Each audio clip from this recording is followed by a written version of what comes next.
Hujambo na karibu tena mtazamaji wa The World News kupitia hapa The World News. Mimi ni Adam Hussein, lakini moja kati ya yale tuliokuwa nayo ni kwamba jeshi la Iran linasema vitisho vya miundombinu ya Iran vitaleta mashambulizi makubwa katika maeneo ambayo na maslahi makubwa ya Marekani.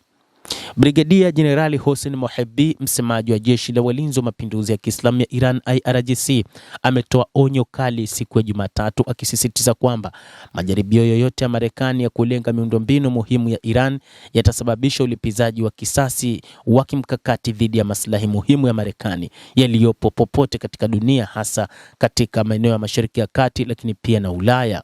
Akizungumza katika hotuba ya televisheni, Jenerali Mohebbi alipuzilia mbali hesabu potofu ya adui kuhusu uwezo wa kijeshi wa Iran, kinyume na dhana ya adui kwamba hifadhi ya silaha za Iran ni ndogo. Utengenezaji wetu wa makombora mahiri na yanayoongozwa kwa usahihi unaendelea bila kusitishwa, anasema msemaji huyo IRGC.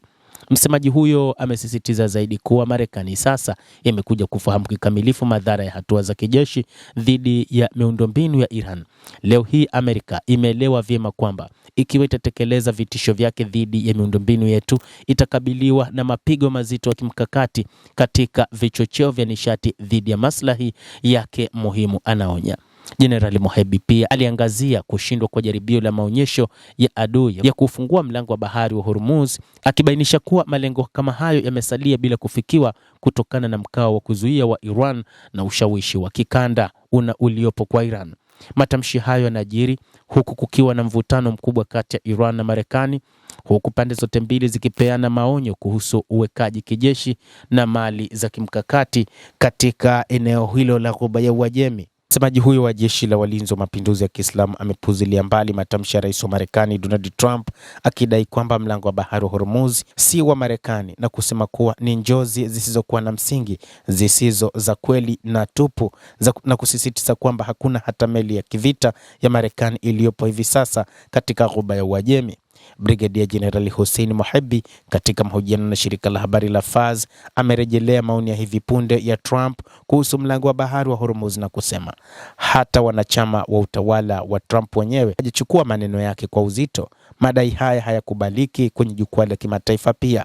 Mohebbi alisema kwamba ikiwa inadaiwa mlango wa bahari wa Hormuz ni wa Marekani au kwamba Marekani imeuweka wazi ili meli zipite humo, waandishi wa habari na vyombo vya habari vinaweza kutumia rasilimali zao nyingi na data za satellite kuchunguza hali halisi ya trafiki ya meli na kufichua ukweli kwa watu wa dunia. Alisisitiza kwamba ikiwa bahari hiyo ipo chini ya udhibiti wa Marekani, wanapaswa kuonyesha uwepo wao katika eneo hilo na kuthibitisha kwa msingi kile wanachodai kupitia vyombo vya habari. Kama ingekuwa ni kweli Marekani ina udhibiti mlango wa bahari wa Hormuz, wakati huu ungeviona vyombo vya habari vya Magharibi pamoja na Marekani vikionyesha meli zinazovuka katika eneo hilo la Mashariki ya Kati katika lango la bahari la Hormuz, Mohebbi alibainisha. Amesema zaidi kwamba kabla ya vita hivyo angalau meli 30 hadi 40 za kivita za Marekani zilikuwepo katika Ghuba ya Uajemi, lakini leo hakuna hata meli ya kivita iliyopo katika eneo hilo. Mali za kijeshi za Marekani kwa sasa ziko umbali wa takribani kilomita 400 kutoka mlango wa bahari wa Hormuz.